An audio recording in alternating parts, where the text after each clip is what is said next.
Manantra ny araba topilasy tovavy amin'ity aliny alady voalohan'ny volana jona ity tonga soa eto mifandarana mahendry ianao manasana ary anaraka izany hatramin'ny farany androany ny baolina lavalava ny basketball ny fanomanantena andreo ekipa-pirenena malagasy arika fifananana iraisam-pirenena no asitsika resaka be amin'ity androany ity mazava ho azy ihany koa ny baolina kitra no hanomboana satria dia niatrika ny lalao miveriny fifanitsanana fandehanana ho any amin'ny Kanada 24 atany Kampala renivohitra Uganda omaly ny Barea ny Madagasikara niondrika tamin'ny isa aotra ray ny oatra ny ekipa-pirenena malagasy izany hoe avitatra indray zany aloha ny fifaninanana ho an'ny ekipa malagasy.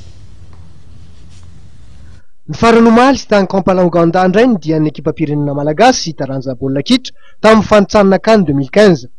Resin'ny kirany Uganda tamin'ny isa ray ny oatra tokoa mantsy ny Barea nandritra lalao miverina izay natao tany Uganda omaly. Isatokana izay nampiakatra ny kiranina any amin'ny dingana manaraka. Teo amin'ny minitra faharoa ambin'ny folo no nampidirany Geoffrey Massa io baolina tokana nahazon'ny tompo-tanàna ny fandresina io. Niezaka nanenjika io lanelaniso ihany ny mpilalao Frank Rajonary Samba nandritra ny fotoana ambiny rehetra saingy tsy nahavita nampikobana mihitsy ny masona ratin'ny Ugandais. Novidin'ny Barea lafo tokoa araka izany ilay baolina tafiditry ny Ugandais tany Mahajanga nandritra ny lanao mandroso.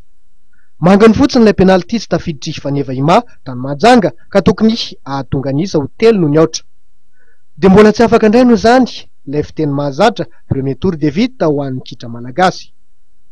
Ny fanontaniana mipetraka ao an-tsain'ny maro aloha hatreto dia ny hoe efa voaozina mihitsy ve ny kitra malagasy tatoato no tsy afaka mandingana dingana sa varanon'andro io.